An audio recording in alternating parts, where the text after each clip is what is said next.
بسم اللہ الرحمن الرحیم۔ حضرت علی حجویری داتا گنج بخش رحمۃ اللہ علیہ کے مرتبے، ان کی جلالت اور شان کا اندازہ اس بات سے لگایا جا سکتا ہے کہ جب حضرت خواجہ معین الدین چشتی رحمۃ اللہ علیہ نے آپ کے مزار پہ چلہ کشی کی اور ہندوستان روانگی کے لیے آپ سے اجازت طلب کی تو آپ کے قدموں کی طرف کھڑے ہوئے تو زبان پر یہ شعر آ گیا: گنج بخش فیض عالم، مظہر نور خدا، ناقصاں را پیر کامل،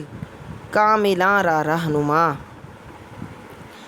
اسی وقت سے آپ گنج بخش رحمۃ اللہ علیہ کے لقب سے مشہور ہو گئے، لیکن بعض تذکرہ نویسوں نے کہا کہ اس سے پہلے بھی آپ گنج بخش کے لقب سے مشہور تھے اور یہ آپ کا لقب تھا۔ معلوم ہوا کہ آپ کا فیض اتنا زیادہ تھا کہ آپ کے فیض رسانی سے متاثر ہو کر لوگ آپ کے گرویدہ ہو گئے اور انہوں نے آپ کو گنج بخش کہنا شروع کر دیا۔ گنج بخش کا لقب آپ کو زیبا ہے کیونکہ آپ نے پوری زندگی علم و عرفان کا جو خزانہ لوگوں میں تقسیم کیا ہے وہ ناقابل بیان ہے،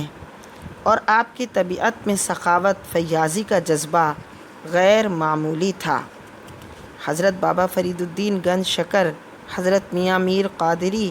حضرت شاہ محمد غوث قادری، حضرت خواجہ معین الدین چشتی اجمیری رحمۃ اللہ علیہ جیسے جلیل القدر بزرگوں نے آپ کے مزار پاک پر معتکف ہو کر منازل سلوک اور معرفت الہی کو حاصل کیا۔ دارا شکوہ نے اپنی تصنیف سفینۃ الاولیاء میں لکھا ہے کہ جو شخص